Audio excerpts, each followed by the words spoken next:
If you're going through an identity crisis in your brand, symptoms can include things like not wanting to post on social or create new content. It can look like feeling held back and contained by your brand instead of catalyzed and energized by it. And this doesn't happen for people who are just getting started, although it does. It might surprise you to learn that it happens with entrepreneurs who are making millions of dollars in their business. They're seeing all of the traditional success and metrics. This describes at least 5 or 6 of my most recent one-on-one clients. They were doing well, their business was working, and yet they desired some shift or an evolution so that they could continue to serve at their highest capacity instead of feeling like they're held back by previous versions of themselves. This might look like branching off in perhaps a new market or bringing a new project to life, like a book or a podcast or a summit. Maybe it's investing in other people's businesses or elevating the role that you're playing. So you're going from perhaps just being the entrepreneur to being more of an advisory role or a mentor role. And you need to shift the market's perception of you. And at the same time, you want to realign your business so that people perceive you in an accurate way, so that you feel like you are lit up and excited about your brand and not just going through the motions. In this video, I'm going to share 7 principles for building a brand that attracts the right people to you and it works. It increases sales, increases profitability, and makes business more fun to run. My name is Kaye Putnam. I'm a psychology-driven brand strategist. Thank you so much for being here. I'm riffing today, going without a script and just speaking from the heart. I do have some notes and I'm really excited to share these principles with you because even just one of them, and you're definitely going to want to stick around to number 6 and 7, can be the difference between this like downward spiral and the success that you have, maybe even you've experienced it in the past, but it just feels elusive and out of grasp right now. Let's dive in. First principle is that brands compound over time. So if you lengthen your time horizon for when you're looking at results, that's when you can see the highest multiplication effect of the work that you do with your brand. This doesn't mean that you're stuck in your brand or that you shouldn't change it. But if you think about this in the long term and you focus on the things about yourself that aren't going to change, then you can create exponential results by focusing on your brand. This is part of what creates some of that identity conundrum with the experienced entrepreneurs that I often work with, because the market lags behind us in terms of understanding who we are and what we stand for. And whenever we make a shift or a change, it's going to take the market a little bit of time to catch up. But instead of looking at that as a negative, think about it like a investment account, like a retirement account where you're making deposits. And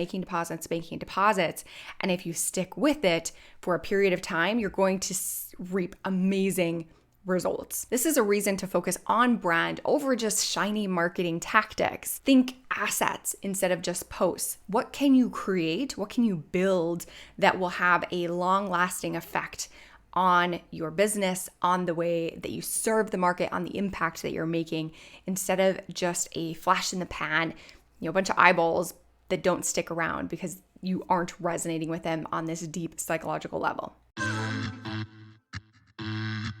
Brand principle number 2 is to be different, not better. I've been guilty of this myself, and when things start to slow down, it is tempting to simply lower prices or to bundle more things together, to have a bigger marketing launch, to do things better than the competition. But that's not what the market pays attention to. Our brain is a pattern recognition machine. And when something stands out, when you are the proverbial orange in a sea of apples, we take notice. We want to make sure that we're shifting your message to truly stand out from the sea of sameness instead of just to be another, yeah, me too, that's what I do, but a little bit cheaper, a little bit faster, a little bit better than everybody else. How are you different, not better than the competition? Sometimes this can be really hard to see yourself. It's why my clients work with somebody like me or other brand strategists who can help mirror back to you the things that make you amazing, the things that make you special, and that will resonate on a really deep gut emotional level with the people that you want to serve. Brand principle number 3 is that visibility creates familiarity, which in turn generates trust. So if you've been kind of stagnant in terms of how you're showing up online, it makes sense to revisit, what are you really excited to talk about? What are the stories that have shaped your narrative? How do you want to shine the attention on different topics that can change the world? How do you want to shift and make this world a better place? Instead of just thinking about just another Instagram post or just another TikTok, think deeply about the impact that you want to make, because that's what is going to light you up as the creator, as the entrepreneur, as the visionary of your brand. And we need that visibility to generate that trust in the long run. But we can't do that if we are bored and uninspired by our own content. We need to be excited to create, because that energy is magnetic. It pulls people in when they can tell that you are genuine and authentic and in alignment with what you're sharing. So if you ever deviate away from that alignment, come back to that truth. I always like to say we build brands on truth, not trends, for this reason. Yeah, you could target that keyword that's strategic, or you could talk about that trending topic, but if you don't really care about it, nobody else is going to either.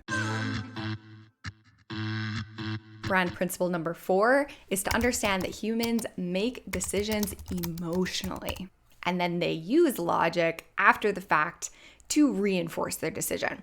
And there's 4 really powerful ways, there's more than this, but 4 ways that I primarily use when I'm working with my clients to help them tap into those emotional decision-making factors of our brain. One of them is to reinforce an identity. Who is your brand for? How does buying your brand reinforce who your client already is or who your customer wants to become?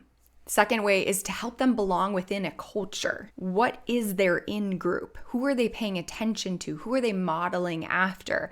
We humans are social animals, and we're deeply concerned with being ostracized from the in-group. And this is funny because even if we are part of an out-group, we look to be part of that group, if that makes sense. If we think about the stereotypical rebel or goth in high school, for example, they were a counterculture from everybody else, but they themselves within their group talked the same, looked the same, had similar interests. And your brand needs to tap into some in-group. What is that culture that you are reinforcing that reminds people that they are part of something bigger than themselves? This is also a really great place to have like a movement or a mission, a way that you are engaging your customers or your clients in something larger than just a product or service. And then the 4th way that we can tap into these emotional decision-making centers of the brain is to be crystal clear about how your brand, how your product, how your service, how your offer decreases pain and increases pleasure. And humans are more motivated by decreasing pain. So how are you removing the symptoms, removing the angst, or like in the case of this video, to use myself as an example here, getting meta, how am I helping you alleviate that identity crisis that can be plaguing you for weeks or months and making you feel like stuck and helpless in your brand? This is a real emotion that people feel, and the people that are feeling it, I am uniquely qualified and capable to help you solve it, because I've done it hundreds of times for clients like you. 5th brand principle to understand is that your results will never outpace your energy. I work with a lot of freelancers, solopreneurs, coaches, consultants, creatives, course creators, and if you aren't feeling lit up, both on an emotional, physical, spiritual, all of the levels, you won't be able to create the results that you're looking to create. It doesn't matter how beautiful your marketing strategy is if you don't have the energy to implement it. So as a solo brand builder or a visionary that's leading a small team, you have to pay attention to your energy so that you can be a container, so that you can facilitate and be capable of creating the success that you want to create. Brand principle number 6 is to reduce the friction for people giving you money. This one can sound funny because you might be thinking in your mind, like, of course, please give me money. I'm not stopping you. I would love to receive your money in exchange for helping you out. But a lot of us entrepreneurs will put up blocks, either purposefully or inadvertently, that slow people down from making the purchase. Especially for service providers, we need to vet the people that we're working with. So of course, you're not going to make it as easy as clicking a button and buying something off of Amazon. But the closer you can get to that place, the more leads and sales we'll create. A lot of times we're protecting ourselves from a problem that doesn't even exist yet. We're protecting ourselves from a future problem that once we get to that point where we're overbooked or we have misaligned clients, then we can solve that problem. But before then, let's reduce as much friction as possible for people to give us money. Sometimes this also looks like creating a smaller product or a smaller service so that people don't have to hire us for the $7,500 branding service.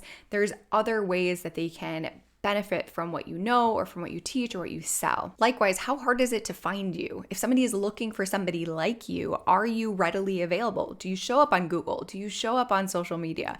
Are you optimized in those places so that people can find you? Do your peers and your network, past clients, know when to refer work to you? Have you made that clear both in your mind and in their mind to reduce that friction of people coming to you? Brand principle number 7 is to be of value. This is another gotcha that I see a lot in entrepreneurs, myself included, because we are experts of our domain. We know what people need, but sometimes we shape our messaging so far in that direction that we forget what people actually want. And when we think about that phrase, be of value, we need to understand what people value. Are you actually mirroring back to the market all of the ways that they want you to solve a problem, to remove a pain, to give them something that they desire? Or are you trying to sell something that they don't even know that they want? Figure out what people actually value by having conversations with them, by listening to what people say, how they describe their problems, and then align what you sell to what people want to buy. So if you're thinking about revisiting your brand, getting crystal clear on what you stand for, how you connect emotionally, how you're reducing this friction, how you're getting excited about the content that you want to create again, I would love to work with you. And I'm about to announce to my email list a really incredible bonus for a very small selection of people who decide to work with me one-on-one from now until the end of the year. I'm not going to announce it here because it is so limited and I won't be able to honor this forever. So if you're curious, if you're thinking about revisiting your brand and creating that clarity so that you can move forward into the future with confidence, with authenticity, with alignment, make sure that you're on my email list.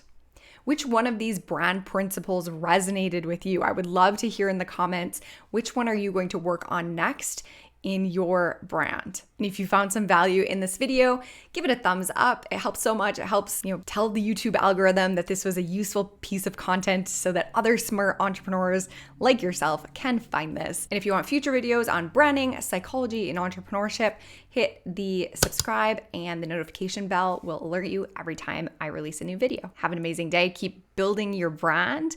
It is truly the highest leverage thing that you can figure out that can have a multiplying effect on everything else that you're doing.